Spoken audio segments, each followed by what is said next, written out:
आपके शरीर में दो ऐसे गुब्बारे हैं जो एक बार में तकरीबन 6 लीटर हवा खुद में भर सकते हैं। हर 1 मिनट में वो 15 बार सांसें लेते हैं, यानी कि फूलते हैं और खाली होते हैं। 1 घंटे में आप तकरीबन 20,000 लीटर हवा अपने फेफड़ों में भरते हैं। ये तो थी वो छोटी मोटी बातें जो फेफड़ों से जुड़ी मैंने आपको बताई। लेकिन क्या आप जानते हैं कि आपके फेफड़े ही वो क्लाउड किचन है जो बाहर से ऑक्सीजन लेकर आपके शरीर के बाकी हिस्सों तक उसकी सप्लाई करते हैं। यानी जो ऑक्सीजन आप ले रहे हैं वो किसी भी फॉर्म में आए, लेकिन शरीर के बाकी हिस्सों में साफ और शुद्ध रूप से पहुंचे, इस बात की निश्चितता आपके फेफड़े करते हैं, यानी कि लंग्स। इन्हीं लंग्स की सेहत के बारे में तमाम जानकारी के लिए मेरे साथ मौजूद हैं डॉक्टर सुनील कुमार। स्वागत है सर आपका। डॉक्टर सुनील से सबसे पहले जानते हैं कि लंग्स, जिनको हम जानते हैं कि सांस लेने में हमारी मदद करते हैं, सांस लेने के सिवाय ऑक्सीजन को शरीर तक पहुंचाने के अलावा भी लंग्स के और क्या क्या काम हैं? जैसा आपने सही बताया कि फेफड़े का जो कार्य है मुख्य रूप से जो सांस लेने की जो पद्धति है उसका भी एक पर्पज है, उसकी भी एक वजह है। सिर्फ सांस लेने के लिए नहीं होती है, बल्कि ऑक्सीजन उसके द्वारा शरीर के अंदर जाती है, वो तो एक पार्ट हुआ उसका। इसके साथ ही जो शरीर की बहुत सारी जो टॉक्सिन्स हैं, कई सारी टॉक्सिक गैसेस हैं, कार्बन डाइऑक्साइड है, उनको बाहर करने के लिए भी जो जरिया है वो सांस के रास्ते का ही है और वो फेफड़े द्वारा ही किया जाता है। इसके सिवाय कई सारी जो शरीर की अशुद्धियां हैं, इम्प्योरिटीज़ हैं, वो जो जिसे आप बलगम कहते हैं, म्यूकस के द्वारा, उसके द्वारा फेफड़े में उनको एक तरह से बाहर किया जाता है और शरीर से बाहर निकालने के लिए भी वो एक रास्ते की तरह कार्य करता है, काम करता है जी। तो सांस लेना एक पद्धति है, प्रोसेस है। जो एक्चुअल उसका फंक्शन है वो है ऑक्सीजन का प्रवाह, ऑक्सीजन का एक्सचेंज और कार्बन डाइऑक्साइड उसको शरीर से बाहर करने के लिए, और साथ में जो टॉक्सिन्स हैं उनको शरीर से बाहर किया जाए जी। डॉक्टर, आपने बात की बलगम की, म्यूकस लंग्स बनाते हैं ताकि जो इन्फेक्शन है या संक्रमण है या जो टॉक्सिन्स हैं उनको बाहर फेंका जा सके। तो बलगम कई बार ये भी शो कर देता है कि आपके लंग्स में कोई इन्फेक्शन है। इन्फेक्शन कितनी तरह के हो सकते हैं लंग्स में? फेफड़ों में जो संक्रमण होते हैं, खांसी से कई लोग परेशान रहते हैं, खास करके मेट्रो सिटीज़ में ये समस्या बहुत ज़्यादा होती है। पहली बात तो ये है कि जो थोड़ा बहुत बलगम बनना वो एक साधारण और एक नॉर्मल मैकेनिज्म है, एक नॉर्मल रास्ता है, क्योंकि जितने भी म्यूकस होते हैं जो सांस के रास्ते के, वो बलगम के रूप में बाहर आता है, तो वो एक नॉर्मल सी चीज़ है। अब रही बात कि किस तरह के बलगम की बात करें, कब आपको पता चलेगा कि कहीं मुझे फेफड़े में इन्फेक्शन तो नहीं है, क्योंकि उस परिस्थिति में बलगम का रंग हुआ, उसकी जो कंसिस्टेंसी है, उसका जो अपीयरेंस है, वो सारे चेंज हो जाते हैं। जैसे अगर किसी को पीला बलगम आ रहा है और बार बार बलगम आ रहा है, काफ़ी ज़्यादा बन रहा है, इसका मतलब है कि फेफड़े में कहीं ना कहीं कोई प्रॉब्लम है, इन्फेक्शन है, और उसकी वजह से जो बलगम का कलर चेंज हो रहा है और फिर ज़्यादा बलगम बन रहा है और बार बार खांसी हो रही है। तो ये हुई कि बलगम के बारे में जो। अब आपने जैसा पूछा कि व्यक्ति को कैसे पता चलेगा कि इन्फेक्शन है फेफड़े में, उसके 3-4 जो लक्षण हैं वो बहुत हद तक इंगित करते हैं इस बात को कि आपके फेफड़े के इन्फेक्शन है। और वो है, मान लीजिए किसी व्यक्ति को लगातार खांसी रह रही है, पहले नहीं थी, अब बार बार खांसी हो रही है, खांसी में बहुत ज़्यादा बलगम आ रहा है जो कि पहले नहीं था। इसके सिवाय छाती में दर्द का होना, बुखार हो सकता है, क्योंकि कोई भी इन्फेक्शन हो, खासकर छाती का इन्फेक्शन हो, तो उसमें बुखार बनने के काफ़ी चांसेस होते हैं। और उसके बाद जो सबसे इम्पॉर्टेंट जो चीज़ होती है, और वो है आपके सांस लेने में दिक्कत होनी, क्योंकि जो फेफड़े का मेन काम होता है वो सांस लेने और उसके ऑक्सीजन की एक्सचेंज के लिए होता है। लेकिन अगर वो प्रक्रिया प्रभावित होती है किसी इन्फेक्शन के द्वारा, तो व्यक्ति को सांस लेने में कठिनाई होती है और उसकी वजह से बेचैनी हुई, या फिर जो ऑक्सीजन कम जा रहा है तो कई बार लोगों के ऑक्सीजन लेवल गिरने लगते हैं, तो उसमें सिर दर्द का होना, या फिर आप ये कह लीजिए कि बिल्कुल आपका कंसंट्रेशन भंग होना, बिल्कुल बेहोशी की हालत हो जाना, जो एक्सट्रीम कंडीशन में होते हैं। तो ये 4-5 चीज़ें हैं जो कि आपको एक तरह से इंगित करती हैं कि कोई इन्फेक्शन इन्फेक्शन आ जाए। डॉक्टर साहब, आपने बात की छाती में दर्द की, तो जब इस वीडियो की चर्चा हो रही थी दोस्तों से, तो कईयों के ये सवाल आए थे कि छाती के दर्द, जो स्मोकर्स होते हैं वो अक्सर शिकायत करते हैं कि चेस्ट में पेन है, लेकिन कई बार वो जो छाती का दर्द है वो बैक से भी आपको महसूस होता है। तो आप कैसे डिफरेंशिएट कर सकते हैं कि ये जो है ये लंग्स की प्रॉब्लम हो सकती है और ये आपका बैक पेन है नॉर्मल? तो जो इन्फेक्शन की वजह से जो छाती में दर्द होता है उसका एक बहुत ही कैरेक्टरिस्टिक रूप होता है ये कि जब भी आप तेज सांस खींचेंगे उस समय दर्द आपको छाती में ज़्यादा होती है।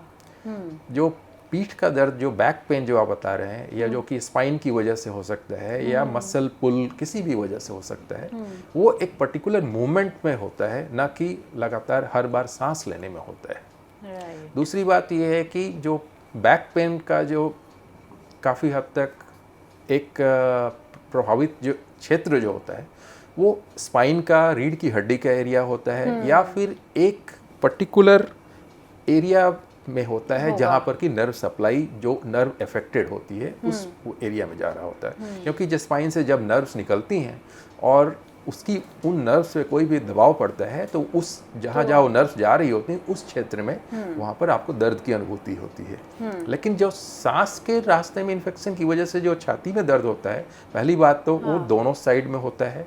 दूसरी बात यह है कि सिर्फ पीठ बैक साइड में नहीं होगा बल्कि आगे के और साइड में भी होगा। और दूसरी और तीसरी सबसे इम्पॉर्टेंट चीज़ है कि जब भी आप तेज सांस खींचने की कोशिश करेंगे, हर बार सांस खींचते समय दर्द का एहसास होता है। ठीक है, ये तो हमने समझा लक्षणों का। तो ऐसे कौन से कारण हैं जो कि आपके चेस्ट में या आपके लंग्स में इन्फेक्शन की वजह बन सकते हैं? ऐसी कौन सी वजह हैं?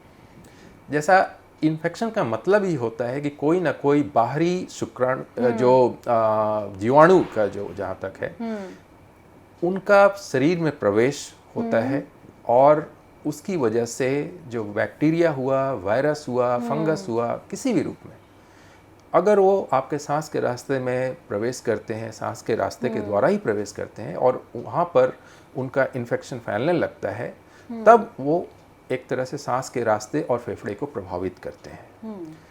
तो इन्फेक्शन किसी भी कारण से हो सकता है। एक दूसरे से फैलने वाले जो कॉमन जो रास्ता जो होता है कि कोई इन्फेक्टिव व्यक्ति है, उसके संपर्क में आकर सांस के रास्ते एक दूसरे से जो ट्रांसमिशन होता है।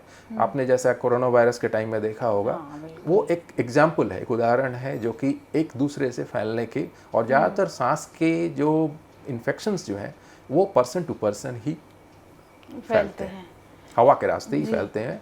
कि कोई इन्फेक्टेड व्यक्ति है, आप उसके संपर्क में आते हैं, लेकिन आपने अपना प्रोटेक्शन चाहे मास्क द्वारा या कपड़े द्वारा नहीं किया हुआ है, और व्यक्ति आपके सामने ही खांसी कर रहा है, तो खांसी के जो ड्रॉपलेट्स होते हैं उनके द्वारा इन्फेक्शन एक व्यक्ति से दूसरे में फैल सकता है। हम बात कर रहे हैं इन्फेक्शन फैलने की, लेकिन मुझे पता नहीं, आप ज़्यादा बेहतर तरीके से बताएंगे कि अस्थमा भी इन्फेक्शन ही है या वो कोई डिजीज़ है?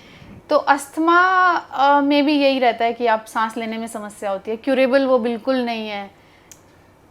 तो आपने दो चीज़ें यहाँ पर दो चीज़ें एक तरह से मिथक के रूप में आपने जो बहुत कॉमन लोगों के ऊपर है, ऐसा नहीं कि जो आपने बताया वो गलत है, लेकिन वो एक मिथ है जी, वो ब्रेक कीजिए ज़रा। हाँ, तो पहली बात तो अस्थमा जो होता है कोई ज़रूरी नहीं कि इन्फेक्शन की वजह से होता है, वो किसी भी कारण से हो सकता है। एक तरह से एलर्जी का रूप भी हो सकता है कि कोई भी जो एजेंट है, कोई भी, चाहे वो जीवाणु हो, चाहे हवा का पोल्यूशन हो, चाहे इवन अचानक से ठंड में जाने पर टेम्परेचर का चेंज हो, ये सारी जो चीज़ें हैं एक तरह से ट्रिगर का काम करती हैं, जो कि आपके पूरे के पूरे सांस की नली को वो सिकुड़ा देती हैं। सांस की नली आपकी जो है वो स्पैज्म में चली जाती है, सिकुड़ जाती है। इसलिए सांस का रास्ता जो रहता है वो पतला हो जाता है और सांस लेने में कठिनाई होनी शुरू होती है। तो इन्फेक्शन की को जो कारण जो है वो एक तरह से ट्रिगर की तरह काम करता है, और ऐसे कई सारे कारण हो सकते हैं। इन्फेक्शन जस्ट उसमें से एक है। उसके बाद आपने दूसरी जो मिथ वाली चीज़ बताई कि अस्थमा इनक्यूरेबल है। हाँ, टेक्निकली शायद वो सही हो सकता है, लेकिन ये भी बात सही है कि अगर अस्थमा व्यक्ति का कंट्रोल में रहता है, जस्ट लाइक डायबिटीज, हाइपरटेंशन, तो उसकी वजह से कोई लाइफ में फ़र्क नहीं पड़ता है। आपकी जीवन जैसे चल रहा होता है वैसे ही चल रहा होता है, कम से कम वो आपके जीवन को प्रभावित नहीं करता है। लेकिन जब भी अस्थमा का ट्रिगर होता है उस समय आपको सांस लेने में कठिनाई होनी शुरू हो जाती है और आप बिल्कुल बेचैन महसूस करना शुरू कर देते हैं। ये उस समय की बात है जब अस्थमा का अटैक होता है। जब तक अटैक नहीं हो तब तक से आपका जीवन बिल्कुल नॉर्मल की तरह चल रहा होता है। तो इनक्योरेबल वाली चीज़ नहीं है, अगर वो कंट्रोल में रहता है तो आपको उससे कोई फर्क नहीं पड़ेगा। फर्क नहीं पड़ता है, ठीक है। इनहेलर पर डिपेंडेंसी उसमें काफ़ी ज़्यादा बढ़ जाती है कि अगर अटैक हुआ है या आप थोड़ा सा बता सकते हैं कि इनहेलर किस तरह से काम करता है, मतलब वो कैसे रिलीफ कैसे दिलाता है उस जैसे मैंने बताया कि अस्थमा होने का कारण जो होता है वो सिंपल सी चीज़ है कि जो सांस की नली है वो सिकुड़ जाती है। तो अगर सांस की नली पहले इतनी चौड़ी थी अब सिकुड़ के बिल्कुल पतली हो गई तो उसमें से कम हवा जाएगी। कम हवा जाएगी तो आपको सांस लेने में कठिनाई महसूस होगी।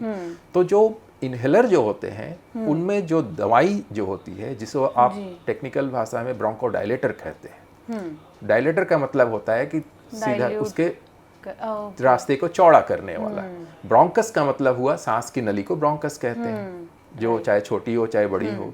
तो ब्रोंकोडायलेटर का मतलब हुआ वैसे जो एजेंट्स हैं चाहे दवाइयाँ हैं जो कि सांस की नली को खोल देते हैं, चौड़ा कर देते हैं। तो ये मैकेनिज्म है उसका जिससे कि जो सांस की जो नली जो सिकुड़ गई थी अब वापस अपने नॉर्मल शेप में आ जाती है और उससे आप नॉर्मल तरीके से सांस ले पाते हैं। लंग इन्फेक्शन कितने गंभीर हो सकते हैं, क्या वो जानलेवा भी हो सकते हैं? पहली बात तो ये है कि लंग इन्फेक्शन आप किस किस परिस्थिति में बात कर रहे हैं वो अलग अलग लोगों को अलग। अगर 4 लोग बैठे हुए हैं, एक जिस व्यक्ति का फेफड़ा बिल्कुल नॉर्मल है उसमें कोई बीमारी नहीं है, एक व्यक्ति बहुत स्मोकिंग की हिस्ट्री है उसके फेफड़े काफ़ी हद तक पहले से प्रभावित हैं, कोई और व्यक्ति जिसे कि कोई और फेफड़े की बीमारी पहले से रही हुई है और उसके फेफड़े की कैपेसिटी जो है काफ़ी कम है।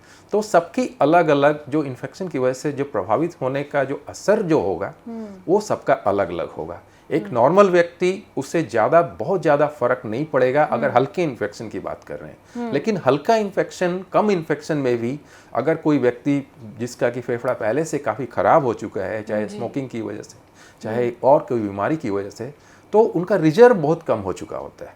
तो उनको थोड़े से मामूली इन्फेक्शन में भी काफ़ी संभव है कि उनको सांस लेने की कठिनाई इतनी बढ़ जाए और कई बार वो जानलेवा भी हो जाता है। तो ये सब कुछ डिपेंड करता है कि आपके फेफड़े की कंडीशन पहले से कैसी रही है, उसका रिजर्व कैसा है, फेफड़े की क्वालिटी कैसी है, फेफड़े का स्वास्थ्य कैसा है। जी, अब हम इतनी देर से इन्फेक्शन पर बात तो कर रहे हैं, थोड़ा सा ये भी बताएं कि कितनी तरह के किस तरह के इन्फेक्शंस आपके लंग्स में फैल सकते हैं, हो सकते हैं? जैसे मैंने बताया कि जो इन्फेक्शन कुछ जीवाणुओं की वजह से होते हैं, चाहे वो वायरस के फॉर्म में हो, चाहे बैक्टीरिया के फॉर्म में हो, चाहे वो फंगस के फॉर्म में हो या किसी और रूप में हो। जो सबसे कॉमन जो जिसके आप सीजनल इन्फेक्शन कहते हैं, फ्लू कहते हैं, इन्फ्लुएंजा कहते हैं, वो भी एक सांस के रास्ते का, वो एक वायरल कॉज की वजह से होता है, इन्फ्लुएंजा वायरस की वजह से होता है। अब अगर आप बैक्टीरियल लेते हैं तो बहुत सारे कारण होते हैं। इसमें बच्चों में कुछ और कारण होते हैं, एच इन्फ्लुएंजा हुआ, कई सारे जो बैक्टीरियल वाले जो कारण होते हैं। जो बड़ों में होते हैं उनमें एक सिग्निफिकेंट जो कारण होता है वो है टीबी बैक्टीरिया की वजह से, ट्यूबरक्लोसिस की वजह से, जो कि एक लंबे टाइम तक चलने वाला इन्फेक्शन है। वो भी एक बैक्टीरिया के इन्फेक्शन की वजह से होता है और वो एक बार जब शुरू हो जाता है तो बैक्टीरिया का जब तक से इलाज नहीं, टीबी का इलाज नहीं किया जाए, धीरे धीरे करके फेफड़े ख़राब होने लगते हैं। फेफड़े में बीमारी अपने आप रिकवर जनरली नहीं होती है और वो काफ़ी हद तक लंबे समय तक चलते चलते फेफड़े ख़राब होने शुरू होने लगते हैं। जो वायरल जो इन्फेक्शन है लंग्स के, बहुत हद तक वो सेल्फ लिमिटिंग होते हैं। 5-6 दिन के लिए, 6-7 दिन के लिए हुआ, धीरे धीरे बॉडी उसको रिकवर कर लेती है। जो कि अक्सर आपने देखा होगा जो सीजनल खांसी बुखार ये सब चीज़ें होती हैं वो ठीक हो जाते हैं और बॉडी उसको रिकवर कर लेती है। लेकिन जो कुछ घातक इन्फेक्शन है, जो निमोकोकल इन्फेक्शन हुआ, क्लेप्सियला इन्फेक्शन हुआ या फिर आपके टीबी वगैरह के जो इन्फेक्शन हुए जो कि कई बार खतरनाक हो जाते हैं, और ये बैक्टीरियल इन्फेक्शन है जब तक से इनका इलाज नहीं किया जाए। और यही जैसा कि आपने बताया कि ये सब इन्फेक्शन है जो कि जानलेवा भी हो सकते हैं अगर व्यक्ति की पहले से फेफड़े की प्रॉब्लम रही है। जी डॉक्टर साहब, आपने टीबी बहुत ही इम्पोर्टेंट एक टॉपिक को छू दिया है, लेकिन उससे पहले हमारा एक सवाल था, आम संक्रमण जो होते हैं फेफड़ों के, उनसे आप कैसे बच सकते हैं, उनको कैसे ठीक किया जा सकता है? दो एस्पेक्ट हैं इसके, जैसा आपने खुद ही बताया कि पहली बात को कैसे बच सकते हैं और अगर हो जाए तो कैसे ठीक करने की बात है। और ये मैं बताऊंगा एक डॉक्टर के बजाय एक कॉमन लेमैन पर्सन के एस्पेक्ट या उसके पर्सपेक्टिव नज़रिए से बताऊंगा, क्योंकि इलाज तो डॉक्टर का काम है, ठीक है, वो उसमें कोई दो राय नहीं है। अगर आपको तकलीफ है तो आपको डॉक्टर के पास जाते हैं और वो इसका इलाज शुरू करते हैं। लेकिन दो चीज़ें आपने जो पूछी कि पहली बात तो कैसे बच सकते हैं और आप उसको इलाज में कैसे एक तरह से हेल्प कर सकते हैं अपने साइड से। तो बचने का जहाँ तक सवाल है वो आपको मैंने बताया कि जो ज़्यादातर जो फेफड़े की इन्फेक्शन है वो पर्सन टू पर्सन वो एयर ड्रॉपलेट की वजह से होते हैं। तो अगर आपको लगता है कि कोई एक क्लोज जगह पे है जहाँ पर कि हवा का सर्कुलेशन अच्छा नहीं है और वहाँ पर आप किसी इन्फेक्टेड व्यक्ति के संपर्क में आने की संभावना है, तो बेहतर है कि आप कोई मास्क का उपयोग करें या फिर मुंह पर कपड़ा रख कर, खासकर अगर कोई व्यक्ति खांसी करता है तो हमेशा मुंह पर कपड़ा रख कर ही करना चाहिए ताकि दूसरों को उससे इन्फेक्शन न लगे। तो आप तो एक तो खुद बचने की बात है, और दूसरी बात अगर आपको इन्फेक्शन हुआ है तो आपका दायित्व भी बनता है कि आप दूसरों को बचाएं, संक्रमण ना फैलाएं। तो आप कैसे करेंगे, क्योंकि आप जब भी खांसी कर रहे हैं तो कम से कम आप मुंह ढक कर वो करें ताकि ड्रॉपलेट्स के द्वारा जो इन्फेक्शन है, और आप खुद भी मास्क का उपयोग करें। अगर आपको इन्फेक्शन नहीं है, आप किसी इन्फेक्टेड व्यक्ति के संपर्क में आने की संभावना है तो आप कम से कम अपने मुंह को, अपने नाक को मास्क द्वारा ढककर अपने आप को प्रोटेक्ट करने की कोशिश करें। ज़्यादातर संभव है तो खुले एनवायरनमेंट में, वहाँ पर जितनी हवा का सर्कुलेशन अच्छा रहेगा वहाँ पर इन्फेक्शन 1% टू अदर पर्सन वो भी जाने के चांसेस कम होते हैं। तो ये 3-4 चीज़ें हैं जो कि आपको इन्फेक्शन से बचने की बात है। हाँ। उसके बाद आती है कि उसको ठीक होने में आप कैसे हेल्प करेंगे। तो कुछ एक्सरसाइज जैसे डीप ब्रीदिंग एक्सरसाइज वगैरह हैं, या फिर गर्म पानी का भाप लेना है जिससे कि आपका बलगम वगैरह ढीला थोड़ा हो जाता है और बलगम को आप निकाल पाएँ ताकि आपका एयरवे क्लियर हो सके। और ये सब कुछ चीज़ें हैं जिससे कि आप अपने फेफड़े को मजबूत करने के लिए एक हेल्प करते हैं। और जो प्राणायाम के बहुत हेल्पफुल चीज़ है, और जो ब्रीदिंग एक्सरसाइजेज जिसको आप कई बार सिखाया जाता है प्राणायाम के दौरान, तो ये सब जो वाकई हेल्प करती हैं और इनका कम से कम एक नॉर्मल पर्सन की तरह, जिसमें कि आपको बहुत ज़्यादा टेक्निकल नॉलेज की ज़रूरत नहीं है, आप अपने फेफड़े को इन्फेक्शन से रिकवर करने में उपयोग में कर सकते हैं और मजबूत भी कर सकते हैं। तो बिल्कुल। प्राणायाम करना ना भूलें, योगा को अपने डेली रूटीन में ज़रूर शामिल करें। बिल्कुल।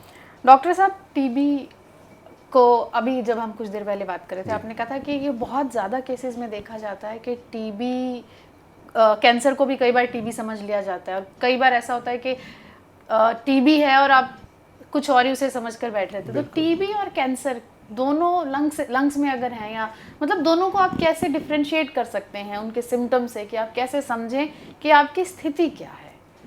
ये वाकई बहुत डायलेमा वाली चीज़ होती है, और ये सिर्फ एक डॉक्टर के नज़रिए से मैं नहीं बता रहा हूँ, बल्कि कई बार होता है कि दूर दराज के क्षेत्र में जहाँ पर कि उसके जांच की संभावना कम होती है, तो वहाँ पर मान के चला जाता है कि व्यक्ति को टीबी है और उसका कई बार इलाज किया जा रहा होता है, लंबे टाइम तक इलाज किया जा रहा होता है। लेकिन हमेशा इस बात को दिमाग में रखने की आवश्यकता होती है कि ज़रूरी नहीं कि हर व्यक्ति का जिसको कि इन्फेक्शन का लक्षण है या फिर टीबी के लक्षण है वो टीबी ही होगा, क्योंकि कई सारे लक्षण हैं जो कि लंग कैंसर और टीबी में मिलते जुलते हैं, और आपको बहुत हद तक ओवरलैपिंग भी होता है।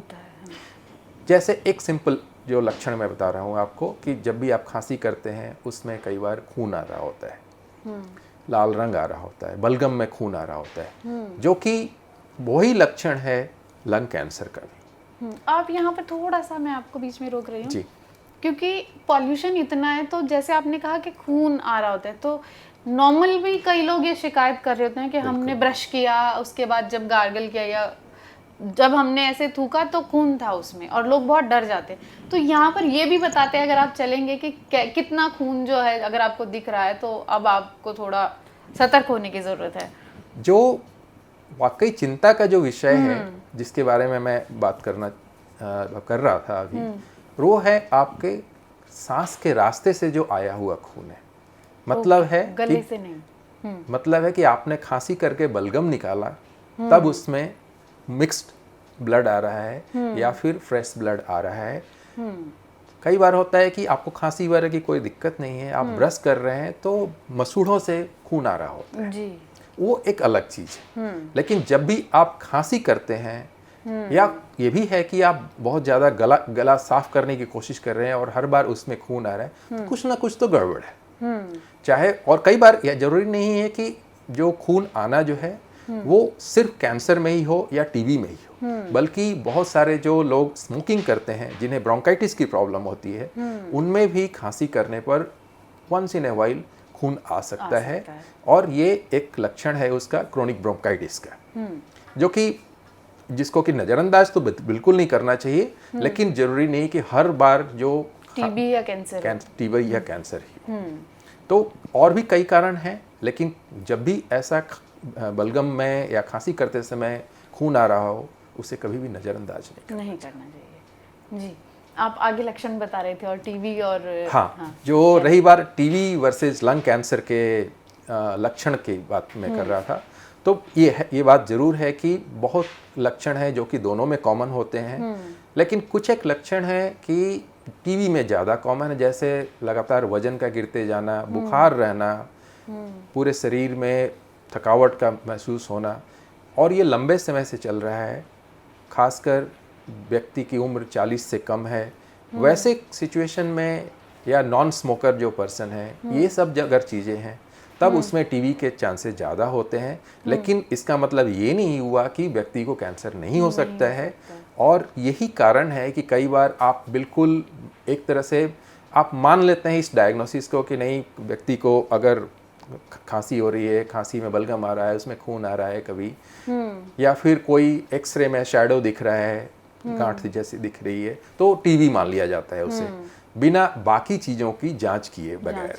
लेकिन बाकी चीज़ों की जांच करनी जरूरी होती है, ताकि ये खासकर वो व्यक्ति जिनमें की स्मोकिंग की हिस्ट्री है, 40-50 साल से उम्र उनकी ज़्यादा है, और ये सब व्यक्ति हैं जिनको कि जो लंग के कैंसर होने के चांसेस काफ़ी ज़्यादा होते हैं, तो उनमें ऐसा मान लेना कि अगर वैसे लक्षण हो रहे हैं तो सिर्फ टीबी की वजह से, वो उचित नहीं है। और बाकी चीज़ों, खासकर लंग कैंसर के पॉइंट ऑफ व्यू से उनकी जांच जरूर की जानी चाहिए, ताकि उनका समय और डायग्नोसिस जल्दी हो सके और लंग कैंसर की डायग्नोसिस मिस ना हो सके।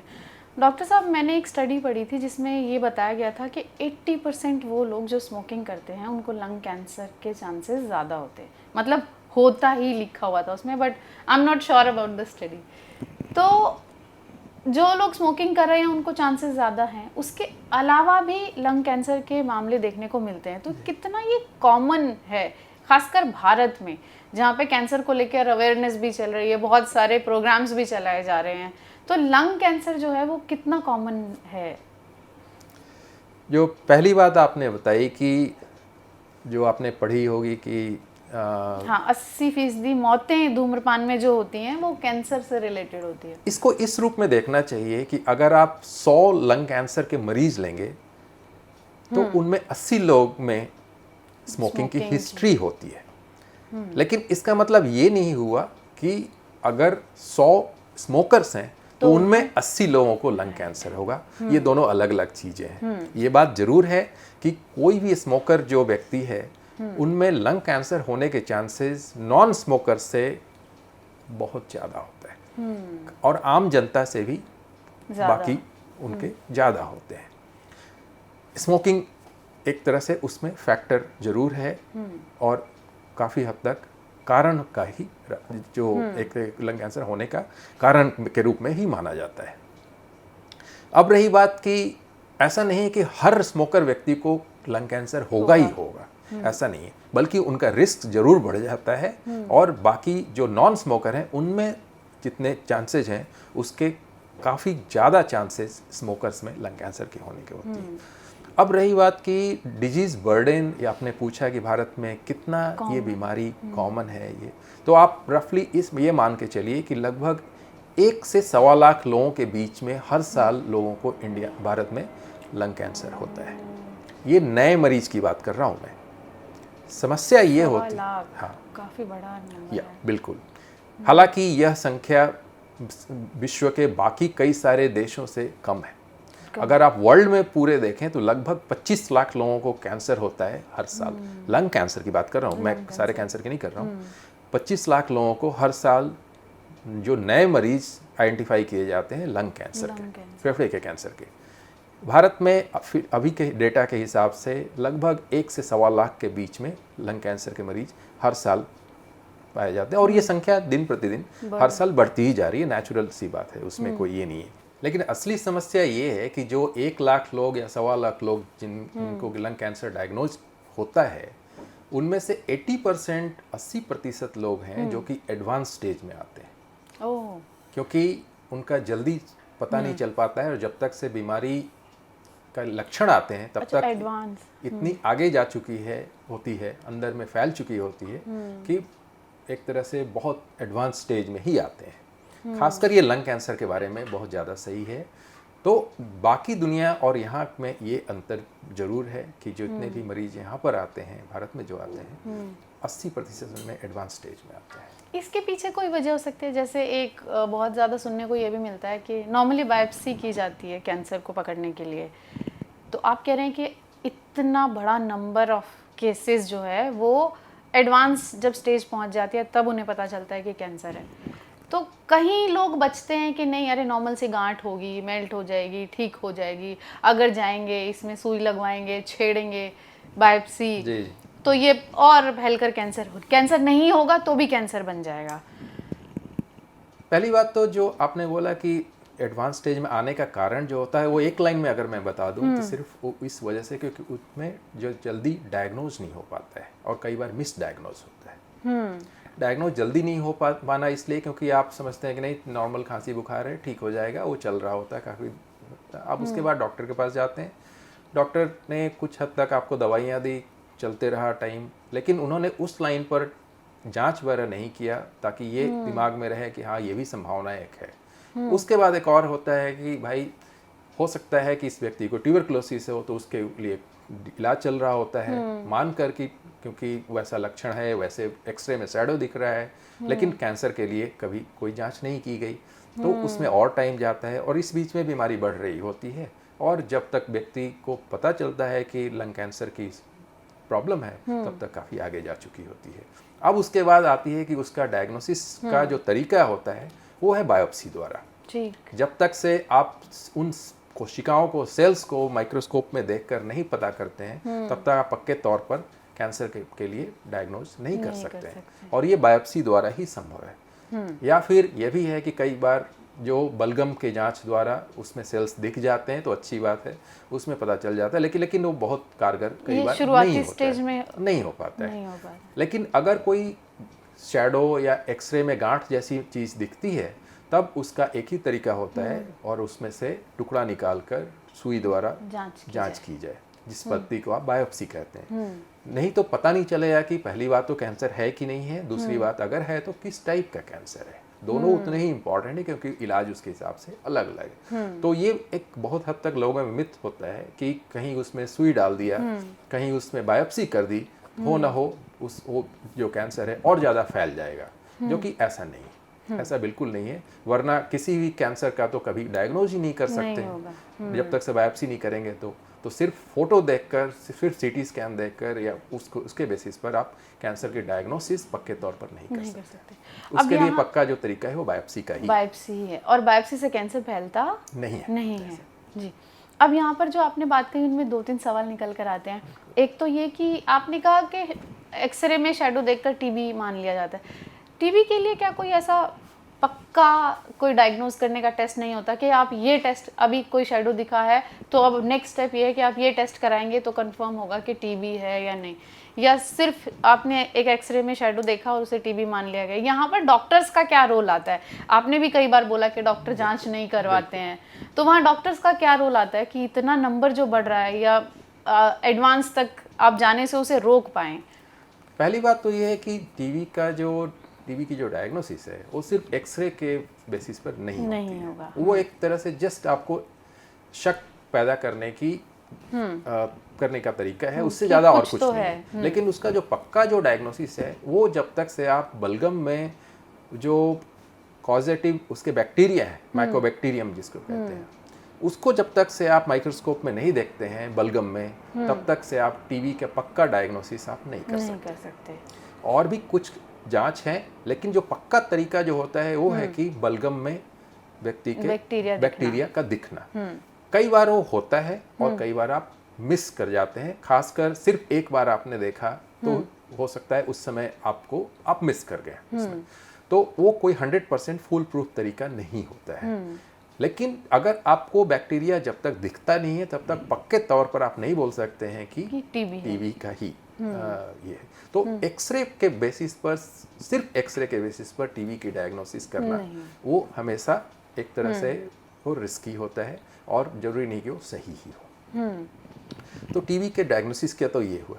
इस वजह से कई बार जो डॉक्टर्स हैं वो सिर्फ एक्सरे देखकर मान लेते हैं कि हो ना हो व्यक्ति को टीबी हो, और जरूरी नहीं कि वो बलगम में आए, और नहीं आ रहा है बलगम में बैक्टीरिया, एक्सरे पर कुछ गांठ जैसी दिख रही है तो उसे टीबी मान लिया जाता है और उसकी इलाज शुरू कर दी जाती है। तो वहाँ पर डॉक्टर्स का रोल जरूर है कि जरूरी नहीं कि हर शैडो जो दिख रहा है वो टीबी की वजह से ही हो, उसके सिवाय भी कई और संभावनाएं हैं, और उनमें से एक स्ट्रॉन्ग जो पॉसिबिलिटी होती है वो है कि लंग कैंसर हो सकता है, और उसके बारे में हमेशा दिमाग में जरूर रखने की आवश्यकता होती है। और जबकि आंकड़े इतने ज़्यादा हैं और बढ़ते जा रहे हैं। बिल्कुल। आपने बात की थी टाइप की, कि बायोप्सी हम करते हैं वो सिर्फ ये जानने के लिए ज़रूरी नहीं है कि कैंसर है या नहीं, उससे आपको टाइप भी समझ आएगा। तो लंग कैंसर के टाइप के बारे में थोड़ा बताएं कि कितनी तरह का होता है? देखिए, जहाँ तक लंग कैंसर की बात है, चीज़ें पिछले 20-25 साल में इतनी चेंज हुई हैं कि लगभग हर व्यक्ति का इलाज एक पर्टिकुलर तरीके से होने लगा है। कि उनमें कई सारे जांच होते हैं। पहली बात तो जैसा आपने बताया कि किस टाइप का कैंसर है, और 4 तरीके के जो लंग कैंसर होते हैं, मैं टेक्निकल चीज़ों में नहीं जा रहा हूँ, और उन चारों के एक तरह से इलाज का तरीका अलग अलग होता है। जिसे आप small cell versus non small cell broadly आप कहते हैं, लेकिन उनमें भी जो नॉन स्मॉल सेल जिसको आप कहते हैं, उनमें कई अलग अलग रूप होते हैं उसके, और वो आपके बहुत हद तक जो ट्यूमर के जो रसौली है उसके जो म्यूटेशन प्रोफाइल को लेकर होते हैं, वो काफ़ी एडवांस जांचें होती हैं, और अलग अलग म्यूटेशन जो पाए जाते हैं उसके हिसाब से इलाज भी अलग अलग तरीके से किया जाता है। और उसके सिवाय एक और जो आधुनिक तरीका है जिसे आप इम्यूनोथेरेपी कहते हैं, उसके लिए भी अलग से जांच होती है, और वो जांच की बदौलत ही आप पता कर पाते हैं कि फलानी दवाइयाँ जो व्यक्ति में कारगर होंगी और फलानी दवाइयाँ व्यक्ति में कारगर नहीं होंगी। इस तरह से इलाज अलग अलग तरीके कैंसर के टाइप का अलग अलग होता है। जी, अब यहाँ पर एक बार स्टेजेस को भी समझ लेते हैं कि लंग कैंसर में स्टेजेस कितनी होती हैं। जो मोटा मोटी हर कैंसर के 4 स्टेज होते हैं, और चौथे स्टेज उसको बोलते हैं जब जहाँ पर कैंसर बना है वहाँ से निकलकर शरीर के किसी और भाग में फैल गया हो, तब उसे चौथी स्टेज का कहते हैं। इसके सिवाय जो कैंसर है जहाँ पर बना हुआ है फेफड़े में एक जगह है और वहीं तक सीमित है, तब तो पहले स्टेज की बीमारी उसे कहते हैं। उसके बाद है कि वहाँ से निकलकर आसपास की लिम्फ नोड्स या गांठ जिसको कहते हैं, नोड्स में चला गया, तब एक तरह से मान लीजिए कि वो सेकेंड स्टेज की बीमारी हुई।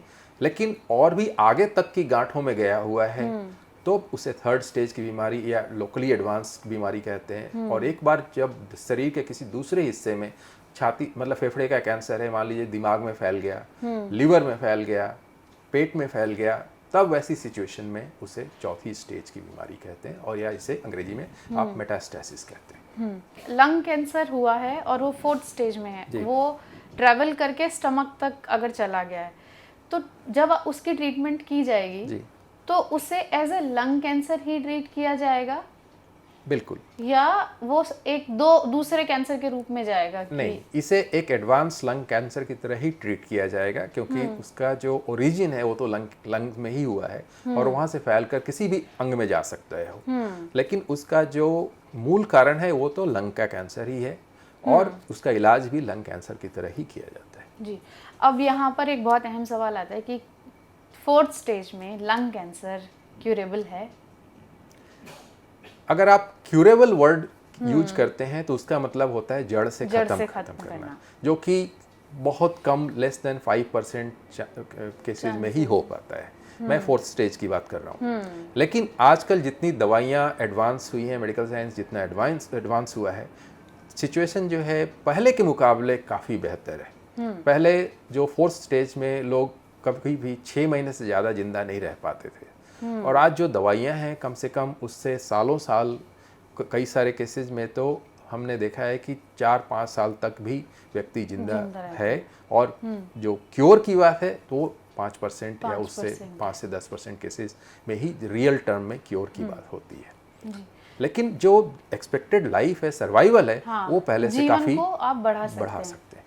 ठीक है, ये भी अच्छी उम्मीद है कि आप ऐसा ही ना समझे कि अगर लंग कैंसर हुआ है तो जीवन का अंत हो गया है। बिल्कुल ऐसा नहीं, अभी उम्मीद है, और ये अभी तक की एडवांस टेक्निक्स हैं, हो सकता है आने वाले समय में बिल्कुल ये चीज़ें और दिन प्रतिदिन बेहतर होंगी। जी। अब आप थोड़ा सा ट्रीटमेंट के बारे में भी बताइए, स्टेज वाइज लंग कैंसर की। 1st स्टेज में कितने % मामलों में ये होता होगा कि 1st स्टेज में लंग कैंसर को पकड़ लिया गया, और अगर पकड़ लिया गया है तो उसकी ट्रीटमेंट किस तरह से रहेंगी? जो लंग कैंसर के ट्रीटमेंट के मोटा मोटी 3 या 4 तरीके हैं। जो सबसे कारगर तरीका होता है, लेकिन जो इफ़ेक्टिव होता है बिल्कुल अर्ली स्टेज में ही, एडवांस स्टेज में नहीं, और वो तरीका है ऑपरेशन का, सर्जरी का, जो कि सबसे कारगर इलाज होता है लंग कैंसर के लिए।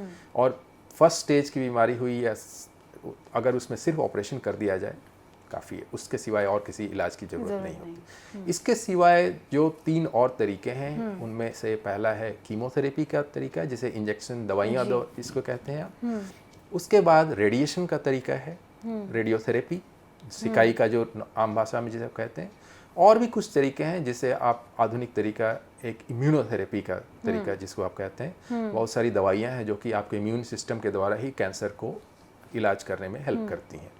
तो ये सब कुछ निर्भर करता है कि व्यक्ति कौन से स्टेज में, किस टाइप के कैंसर में आया हुआ है, और एक तरीके का इस्तेमाल करना होगा या ज़्यादा तरीके का इस्तेमाल करना होगा। ये सब कुछ इस पर निर्भर करेगा कि कौन से स्टेज की बीमारी है। जितनी एडवांस स्टेज की बीमारी होगी उतने ही ज़्यादा तरीके यूज करने पड़ेंगे।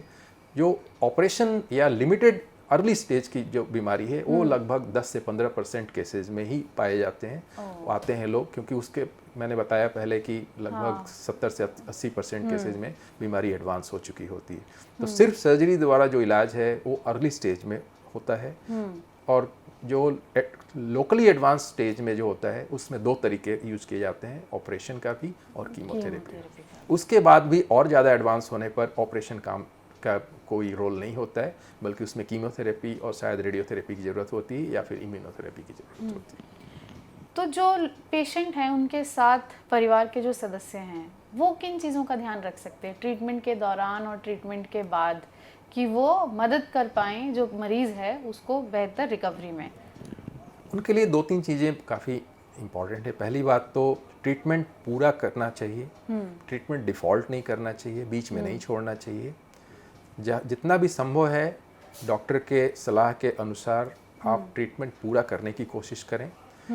उसके बाद अपनी साइड से जो आप सपोर्ट कर सकते हैं वो है कि ट्रीटमेंट के दौरान व्यक्ति की जो पोषण की जो ज़रूरत होती है, न्यूट्रिशन की ज़रूरत होती है, उसका खास ध्यान रखना चाहिए।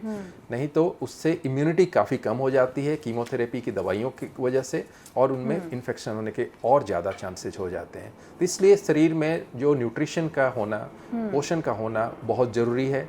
इन्फेक्शन से बचें, जैसा मैंने बताया कि कोई भी इन्फेक्टेड व्यक्ति है, संक्रमित व्यक्ति है, उसके संपर्क में आने से बचना चाहिए, और अगर संभव है तो मास्क वगैरह का इस्तेमाल करना चाहिए ताकि आपको इन्फेक्शन से बचने में सहूलियत हो। और ये मैं ट्रीटमेंट के दौरान की जो व्यक्ति, और जैसा आपने पूछा कि उनके परिवार के लोग कैसे सपोर्ट कर सकते हैं, जो एक साइकोलॉजिकल जो मानसिक सपोर्ट है वो तो निहायत ज़रूरी है, क्योंकि व्यक्ति बहुत कष्ट से गुजर रहा होता है और उसको बहुत ही सपोर्ट की ज़रूरत होती है।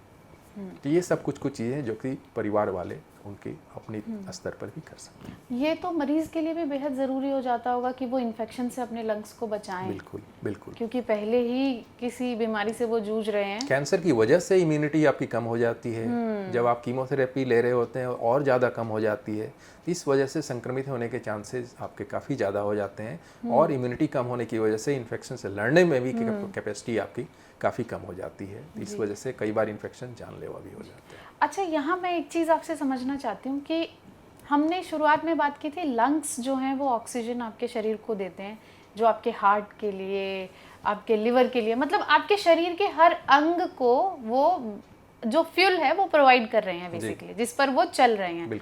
तो अगर लंग कैंसर है तो लंग की कैपेसिटी भी कम हुई होगी, वो उतना काम नहीं कर पा रहे होंगे, तो लंग कैंसर आपको आपके शरीर के दूसरे अंगों को भी किसी तरह से प्रभावित कर सकता है? बिल्कुल।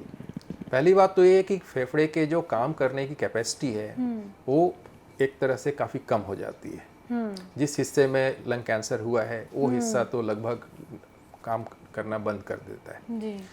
अब ये है कि ज़्यादातर जो ऐसे मरीज होते हैं लंग कैंसर के, उनमें चूँकि पहले की हिस्ट्री होती है बहुत सीवियर स्मोकिंग की, तो इस वजह से उनके फेफड़े पहले से ही काफ़ी कमज़ोर हो चुके होते हैं, और काम जो करने की जो कैपेसिटी है उनकी वो काफ़ी कम हो चुकी होती है। इस वजह से उसके ऊपर से जब कैंसर बनता है तो वो जो काम करने की कैपेसिटी और ज़्यादा कम होती है, और इस वजह से ये मरीज इनको थकावट या फिर जो सांस लेने की दिक्कत और ज़्यादा बढ़ जाती है।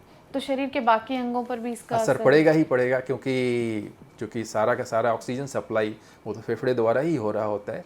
तो ऐसा होने की वजह से चूंकि फेफड़े ठीक से नहीं काम कर रहे हैं, तो बाकी शरीर भी प्रभावित होने शुरू हो सकता है। जी डॉक्टर साहब, कुछ मिथ्स हैं जिन्हें ब्रेक करना बहुत ज़रूरी है, उन पे भी बात कर लेते हैं। जैसे एक है कि only smokers get lung cancer, मतलब जो सिर्फ उन लोगों को लंग कैंसर होता है जो स्मोकिंग करते हैं। मैं दोबारा से रिपीट करता हूँ कि पहली बात तो ये सही नहीं है, सिर्फ स्मोकर को होता है लंग कैंसर, ये सही नहीं है। लेकिन ये भी सही है कि जिन लोगों को लंग कैंसर होता है उनमें स्मोकिंग एक बहुत बड़ा फैक्टर है, और ज़्यादातर स्मोकर्स में ही लंग कैंसर होता है।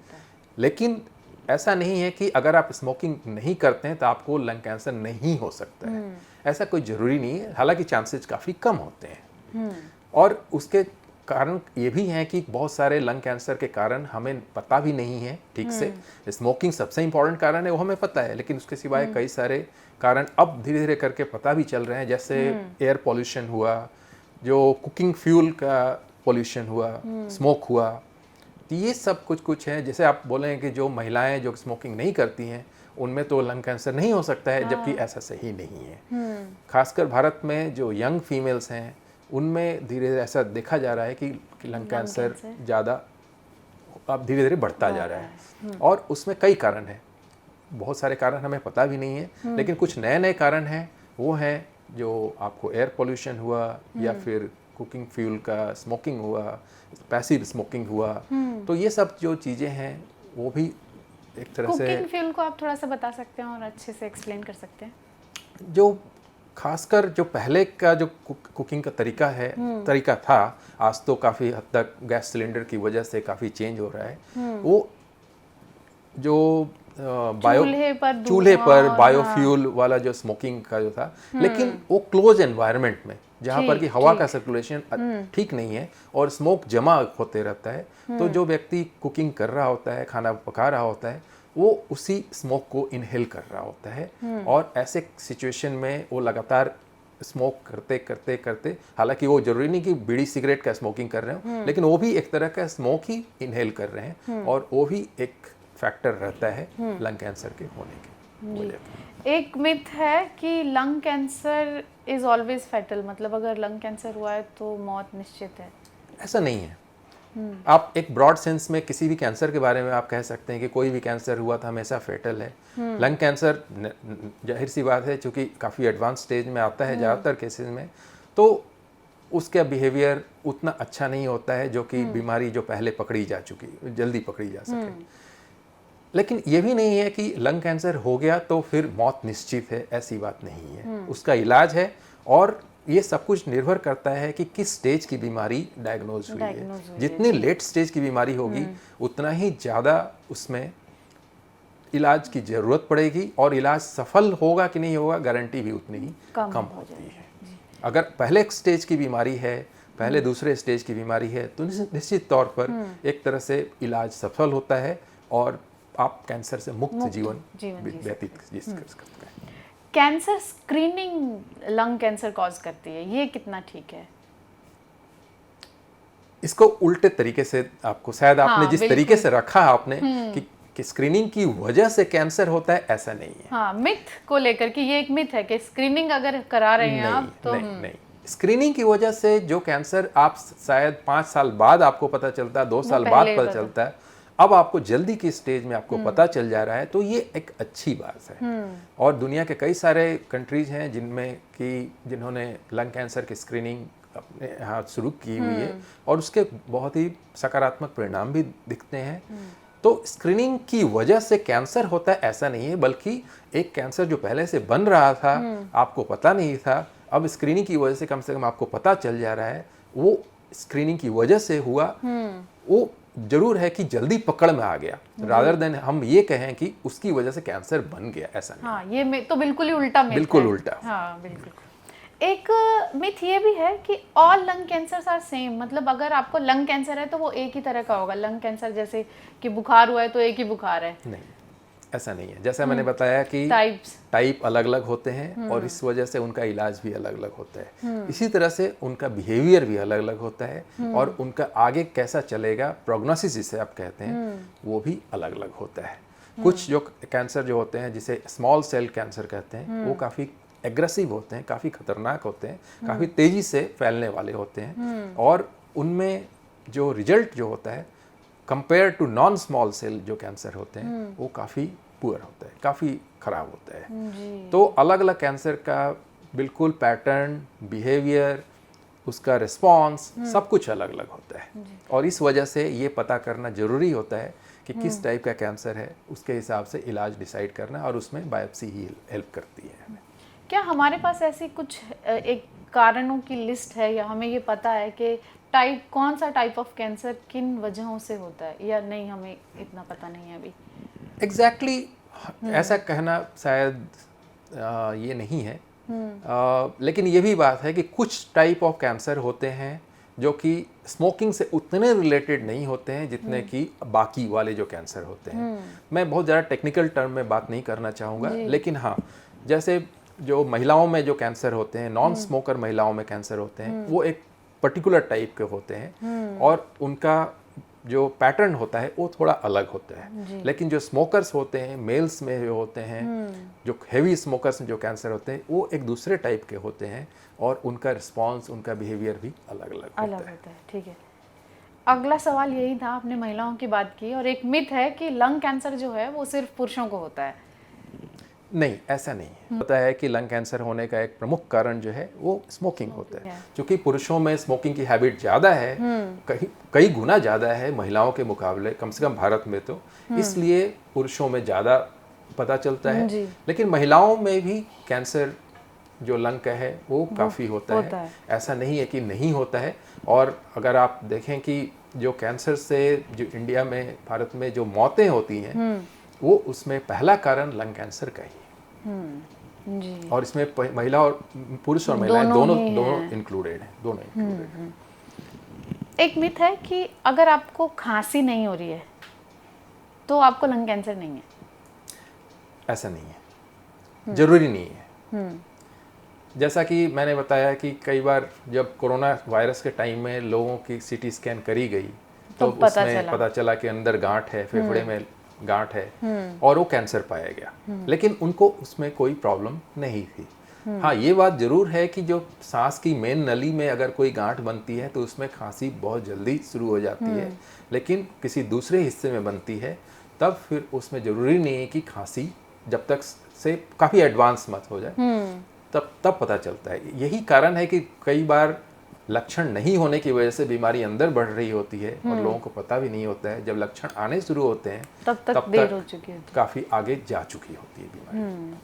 क्या कुछ ऐसा भी है कि लंग कैंसर जो है वो सिर्फ बुजुर्ग लोगों में होते हैं? नहीं, ऐसा नहीं है कि सिर्फ बुजुर्ग लोगों में होते हैं, लेकिन ये भी बात जरूर सही है कि 40 साल से कम या 35 साल से कम, बहुत कम लोगों में जो है लंग कैंसर पाया जाता है। मैं नॉन स्मोकर्स की बात कर रहा हूँ।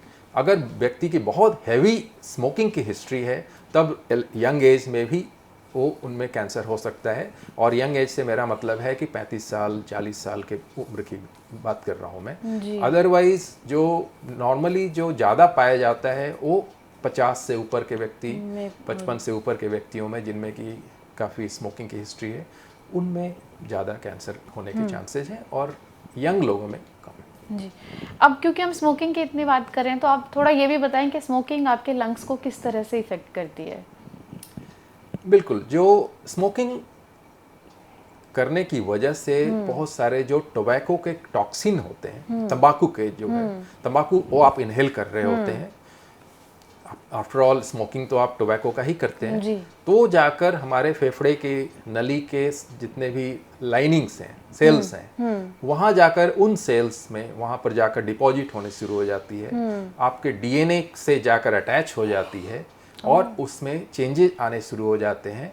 और एक टाइम ऐसा आता है जब सेल्स जो हैं वो बिल्कुल अनियंत्रित तरीके से बिल्कुल डिवाइड होने शुरू हो जाते हैं और वही कैंसर का रूप ले लेता है। तो टोबैको जो है ऐसे में बहुत एक इम्पॉर्टेंट कारण प्ले करता है। और जो आप स्मोकिंग की बात कर रहे हैं वो इसेंशियली वो टोबैको इनहेल करने की ही बात करते हैं और वो जाकर असर करता है और कैंसर का कारण बनता है। जी। डॉक्टर साहब, आपने बात की कि डीएनए से चिपक जाता है, तो क्या ऐसा हो सकता है कि जिन्हें अभी कैंसर है, लंग कैंसर है, उनके परिवार में ये आगे बढ़े, अनुवांशिक हो? नहीं, लंग कैंसर अनुवांशिक नहीं होता है। ये टोबैको जो है वो डीएनए को इफेक्ट करता है, इस वजह से कैंसर के रूप में वो परिवर्तित हो जाता है। लेकिन इसका मतलब ये नहीं हुआ कि वो आगे वंश के रूप में या फिर जनरेशन के रूप में पीढ़ी दर पीढ़ी कोई जाएगा। ये एक अनुवांशिक बीमारी नहीं है। तो क्या उनके परिवार में किसी दूसरी तरह के कैंसर होने की संभावना है अगर किसी को लंग कैंसर हुआ है तो? ये भी नहीं है। ये भी कोई ऐसा नहीं है कि जब अगर मेरे दादाजी को या मेरे चाचा जी को अगर किसी को कैंसर था तो अब मुझे कैंसर हो जाएगा या फिर मेरे बच्चों को कैंसर हो जाएगा। ये भी ऐसा कोई लंग कैंसर में अनुवांशिकता का बहुत ही, चलिए, एक रिलीफ है बहुत से लोगों के लिए। अच्छा, आपने बात की तंबाकू की, सिगरेट, हम स्मोकिंग की बात कर रहे हैं।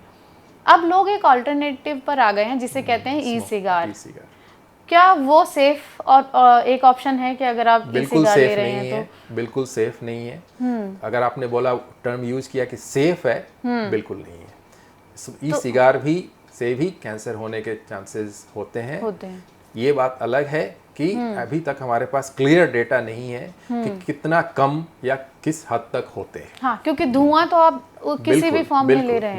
बिल्कुल। जैसे आपने महिलाओं का बताया था कुकिंग के, उससे भी वो भी एक, वो जरूरी नहीं कि धुआं जो है वो आग का धुआं है, बल्कि ई सिगरेट एक वेपर की तरह अंदर जाता है और वो भी फेफड़े को असर करता है और उनमें भी कैंसर होने के चांसेस रहते हैं। जी। स्मोकर्स में खांसी की प्रॉब्लम बहुत ज़्यादा देखी जाती है, उसके पीछे क्या वजह हो सकती है?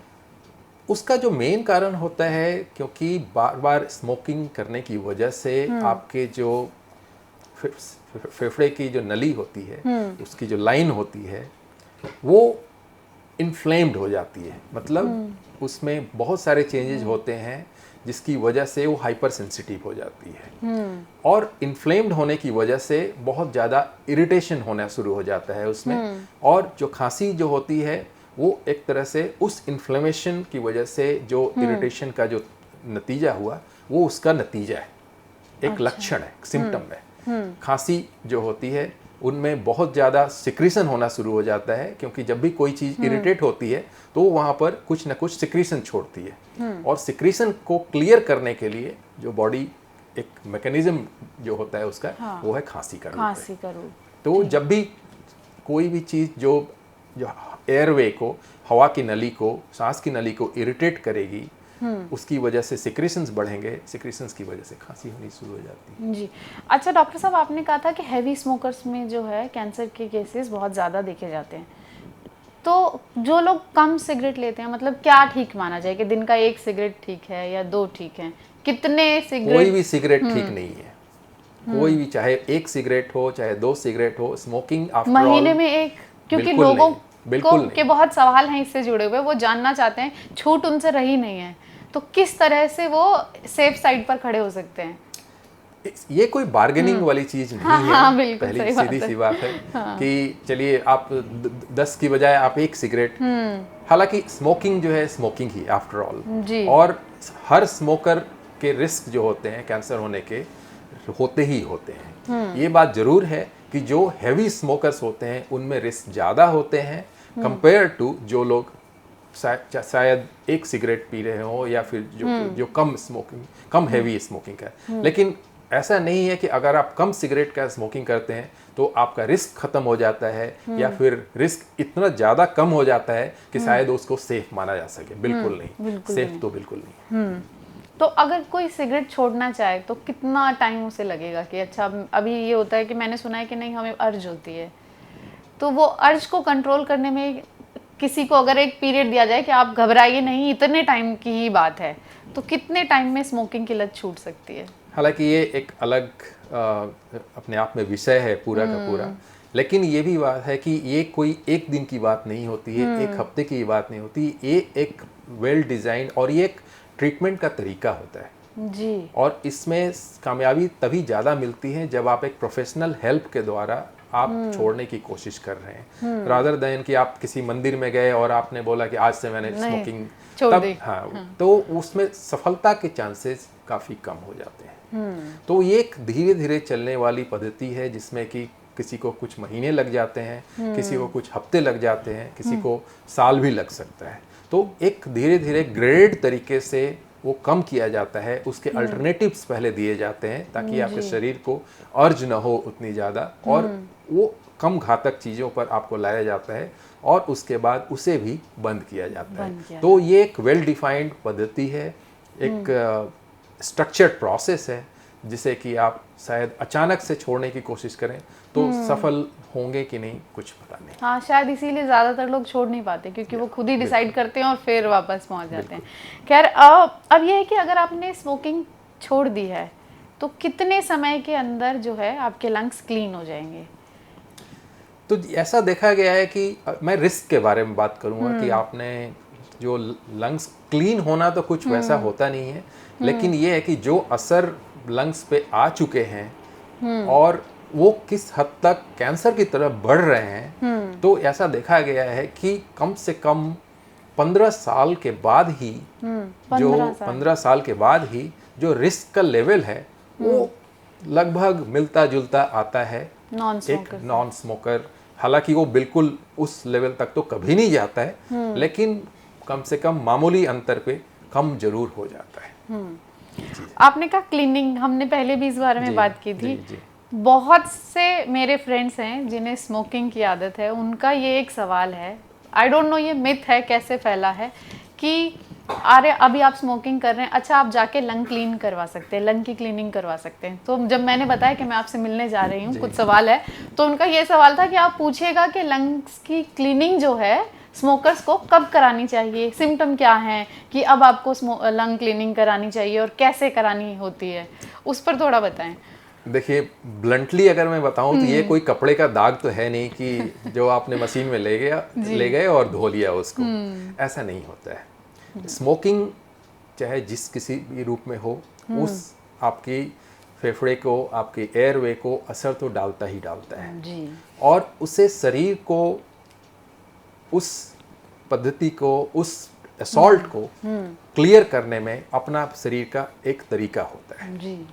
ये बात जरूर है कि कुछ चीज़ें हैं जो कि आपने जैसे बताई कि अपने फेफड़े को मजबूत करने के लिए आप क्या क्या कर सकते हैं, वो चीज़ें जो हैं वो आप अपनी साइड से जरूर कर सकते हैं। ये कोई क्लीनिंग का मतलब ये नहीं होता है कि उसको कुछ लिक्विड डालकर हमने धो दिया और वो क्लीन हो गया, ऐसा नहीं है। उसमें जो आपने सुना होगा और आपने पढ़ा भी होगा कि प्राणायाम काफ़ी हेल्प करता है। डीप ब्रीदिंग एक्सरसाइज, सांस गहरे तरीके से लेने और छोड़ने का जहाँ तक है वो एक तरीका हुआ। उसके सिवाय जो आपके सिक्रेशंस बन रहे हैं ताकि उनको आप जल्दी से जल्दी निकाल सकें, चाहे वो कफ ढीला करने के लिए, चाहे वो गर्म पानी का भाप आप लेते हैं, कई लोग इस्तेमाल करते हैं, तो ये सारे तरीके होते हैं जो कि बलगम को ढीला करते हैं और आप उसको निकालने में मदद करते हैं। तो आप बलगम निकाल दें तो आपके एयरवे क्लीन होने के चांसेस बढ़ जाते हैं। उसको जो आप नॉर्मली जिस भाषा में आप कहना चाहें, तो क्लीनिंग का मतलब ये होता है। क्लीनिंग का मतलब ये नहीं हुआ कि आप कुछ लिक्विड डालकर उसको धोने की बात है, ऐसा कुछ नहीं है। डीप ब्रीदिंग एक्सरसाइज जरूरी होता है। ब्रीथ होल्डिंग मतलब आप सांस रोकने की कोशिश करें और आप घड़ी देखने की कोशिश करें कितने देर तक आप कर पाते हैं। नॉर्मल जो व्यक्ति है कम से कम 30 सेकंड तक जरूर सांस रोक लेते हैं। हाँ, यहाँ पर ये एक सवाल हाँ, था बिल्कुल। कि आप घर पे ऐसी क्या चीजें कर सकते हैं जिनसे आप ये पता कर सकें कि आपके लंग्स जो हैं वो हेल्दी हैं। बिल्कुल, तो ये कुछ जो एक्सरसाइज जो जहाँ तक बात है, ब्रीद इन ब्रीद आउट का जो प्राणायाम का तरीका है, अलग अलग रूप हैं उसके, वो काफ़ी कारगर होता है। डीप ब्रीदिंग एक्सरसाइज, गहरी सांस लेना, छोड़ना और फिर सांस रोक कर रखना, कितनी देर तक आप कर पाते हैं, धीरे धीरे उसको बढ़ाने की कोशिश करना, ताकि आप उसके बाद पाएंगे कि पहले मैं एक सीढ़ी चढ़ लेता था तब सांस चलनी शुरू हो जाती थी। अब जो एक्सरसाइज जो मैं कर रहा हूँ तो उससे दो फ्लाइट चढ़ने के बाद, 2 मंजिल चढ़ने के बाद तब मुझे दिक्कत होनी शुरू होती है, फिर 3 मंजिल, ऐसे करके जो होता है। तो ये सब कुछ चीज़ें हैं जो कि एक रेगुलर एक्सरसाइज का पार्ट है और उसी तरह से फेफड़े को भी मदद करती है। एक सवाल ये था कि खट्टे फल खाने से आप अपने लंग्स को क्लीन कर सकते हैं, जैसे नींबू, संतरा, क्या वाकई ये मदद करते हैं? इसका कोई डायरेक्ट प्रमाण नहीं है। ये ठीक है, ये जरूर है कि कुछ जो हमारे जो डेली रूटीन के जो खाने की जो चीज़ें हैं वो एक जनरल इम्यूनिटी के पर्पज से जरूर हैं। और उनमें जो आपने बताया कि खट्टे फल जो होते हैं, तो उनका रोल प्राइमरली हमारी इम्यूनिटी को स्ट्रॉन्ग करने के लिए है, ताकि वो फेफड़े के जितने भी इन्फेक्शन है उसमें वो लड़ने में वो मदद जरूर करते हैं। तो उस रूप में उसको देखिए तो ज़्यादा अच्छा है, रादर देन कि फेफड़े की क्लीनिंग के लिए कोई खट्टे फल खाने के बाद, ऐसा नहीं है। नहीं, ठीक। एक दूध इंडिया में बहुत ज़्यादा कंज्यूम किया जाता है, बचपन से लेकर बड़े होने तक वो 1 गिलास दूध आपकी डाइट से हटता नहीं है। लेकिन कई बार मैंने खुद भी ये देखा है कि जब आपको कफ होती है, खांसी या कुछ इन्फेक्शन, ऐसा इन्फ्लुएंजा होता है, तो डॉक्टर भी कई बार दूध लेने से मना करते हैं। तो क्या वाकई दूध जो है वो आपकी लंग हेल्थ के लिए ठीक नहीं है? ऐसा नहीं है।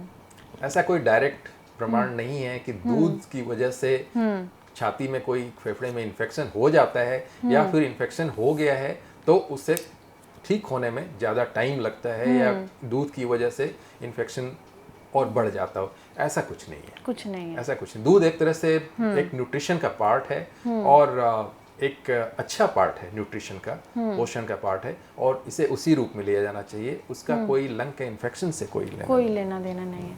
तो फेफड़ों को मजबूत बनाने के लिए आप डाइट कैसी लें? जो डाइट हमेशा एक रेगुलर बैलेंस डाइट की जरूरत होती है, प्रोटीन जिसमें कि अच्छी मात्रा में होनी चाहिए, और जैसा आपने बताया कि जो भोजन में सब्जी हैं, फल हैं, उनकी पर्याप्त मात्रा जरूर होनी चाहिए, क्योंकि इनमें जो विटामिन होते हैं, जो तत्व होते हैं, वो हमारी इम्यूनिटी को एक तरह से बूस्ट करते हैं, उस बीमारियों से लड़ने में जरूर हेल्प करते हैं। तो एक balanced diet, high protein diet with adequate fruits and vegetables, वो एक ज़रूरी पार्ट है खाने का हमारा, और उसे एक उसी तरीके से लेना चाहिए ताकि जो आपका शरीर है, जिसकी डिमांड है एक बैलेंस डाइट की, वो पूरी हो सके जी। एक जिम वालों की तरफ से सवाल था, आपने थोड़ा सा जवाब उसका पहले भी दिया, सांस भरने वाला।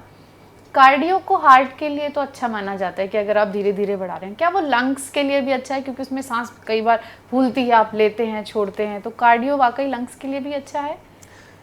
जो कोई भी एक्सरसाइज हो, शरीर का कोई भी व्यायाम हो जिसमें कि ऑलराउंड आपकी प्रॉपर एक्सरसाइज होती हो, चाहे वो कार्डियो फॉर्म में हो या किसी भी और फॉर्म में, वो शरीर के लिए और फेफड़े के लिए उतना ही अच्छा है जितना कि हार्ट के लिए भी, क्योंकि ये दोनों चीज़ें आपस में लिंक्ड होती है। आपका हार्ट तभी अच्छा काम करता है जब आपका फेफड़े अच्छे काम कर रहे होते हैं, और आपके फेफड़े तभी अच्छे काम कर रहे होते हैं जब आपका हार्ट भी अच्छा काम कर रहा होता है।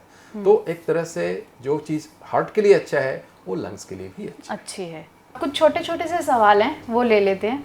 जैसे कि लंग्स को रिप्लेस किया जा सकता है क्या? कोई ऐसी सर्जरी है कि आप लंग रिप्लेस कर सकें? जो लंग रिप्लेस करने का आपका तात्पर्य शायद ट्रांसप्लांट।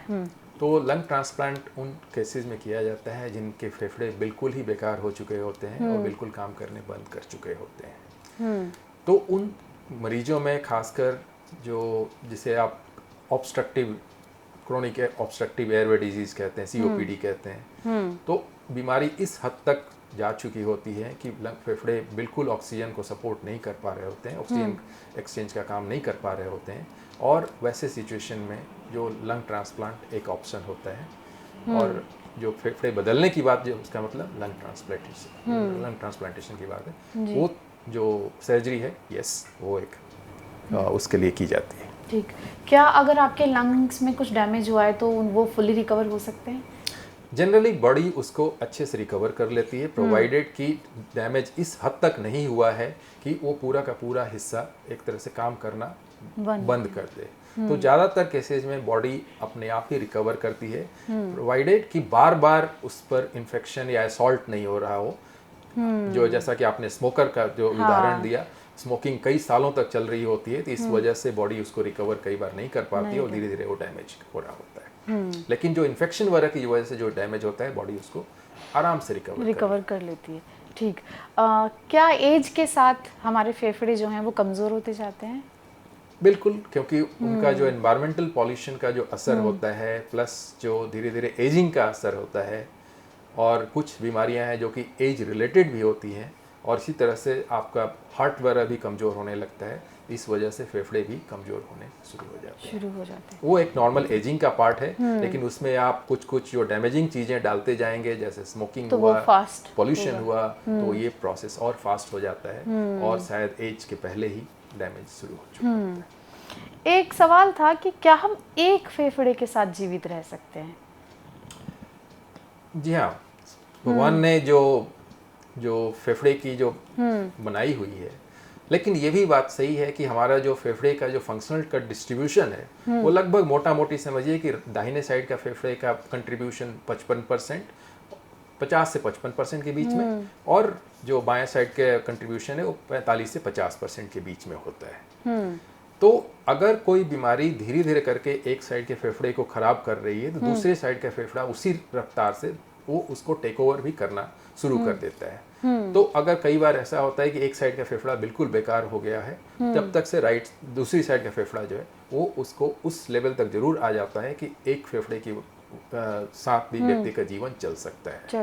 लेकिन जो दूसरे फेफड़े की क्वालिटी या दूसरे फेफड़े का डैमेज भी नहीं हुआ होना चाहिए तभी। वैसे आपने जवाब दे ही दिया है, लेकिन अगला एक छोटा सा सवाल था कि कौन सा, हमारे पास 2 लंग है, दोनों में से कौन सा ज़्यादा स्ट्रांग है? टेक्निकली स्पीकिंग जो कंट्रीब्यूशन होता है राइट साइड का दाहिने साइड का थोड़ा ज़्यादा होता है लेफ्ट के मुकाबले। ये तब की बात है जब दोनों नॉर्मल हैं और दोनों में कोई असर नहीं पड़ा है। तो ये थे मेरे साथ डॉक्टर सुनील कुमार, जिन्होंने तकरीबन आपके सभी सवालों के जवाब दिए और बताया कि कैसे आप अपने फेफड़ों यानी कि लंग्स की सेहत को बेहतर कर सकते हैं, उन्हें मजबूत बना सकते हैं। ऐसे ही और इन्फॉर्मेटिव शोज़ के साथ मैं अनीता शर्मा आपसे जल्द ही फिर मिलूंगी। तब तक अपना ख्याल रखें, हंसते मुस्कुराते रहें, सेहतमंद बने रहें, और हाँ, NDTV इंडिया देखते रहें।